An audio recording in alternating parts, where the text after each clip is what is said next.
selfish and cold and hard. And yet she had, too, a strange capacity of transforming warmth and passion, verging sometimes almost on theatrical heroics. Irene, who was a year or more older than Clare, remembered the day that Bob Kendry had been brought home dead, killed in a silly saloon fight. Clare, who was at that time a scant 15 years old, had just stood there, with her lips pressed together, her thin arms folded across her narrow chest, staring down at the familiar, pasty white face of her parent, with a sort of disdain in her slanting black eyes. For a very long time she had stood like that, silent and staring. Then, quite suddenly, she had given way to a torrent of weeping, swaying her thin body, tearing at her bright hair, and stamping her small feet. The outburst had ceased as suddenly as it had begun.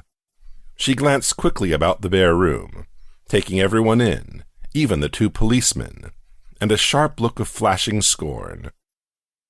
And in the next instant, she had turned and vanished through the door.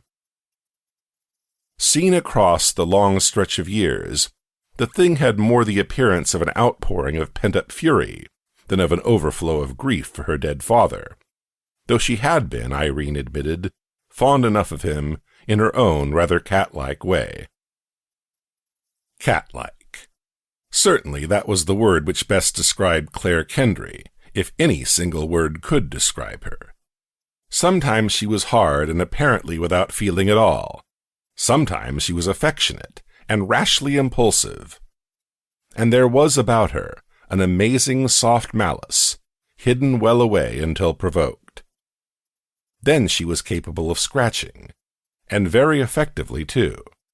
Or driven to anger, she would fight with a ferocity and impetuousness that disregarded or forgot any danger, superior strength, numbers, or other unfavorable circumstances. How savagely she had clawed those boys the day they had hooted her parent and sung a derisive rhyme of their own composing, which pointed out certain eccentricities in his careening gait. And how deliberately she had... Irene brought her thoughts back to the present, to the letter from Clare Kendry that she still held unopened in her hand.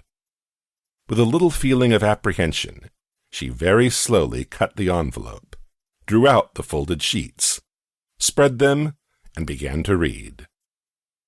It was, she saw at once, what she had expected, since learning from the postmark that Clare was in the city.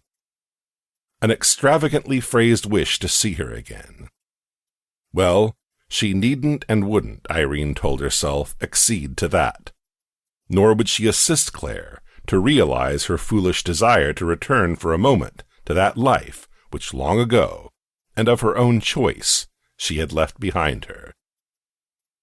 She ran through the letter, puzzling out as best she could the carelessly formed words, or making instinctive guesses at them.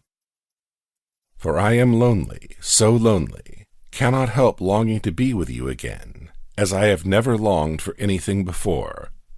And I have wanted many things in my life. You can't know how, in this pale life of mine, I am all the time seeing the bright pictures of that other that I once thought I was glad to be free of.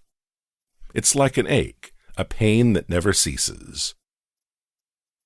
Sheets upon thin sheets of it, and ending finally with, and it's your fault, Renee dear.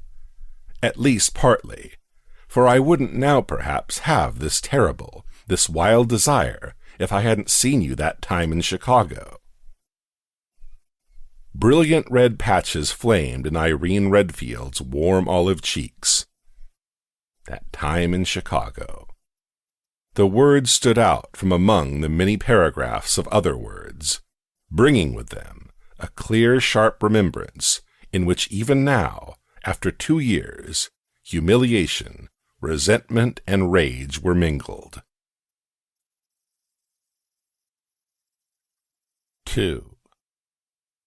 This is what Irene Redfield remembered.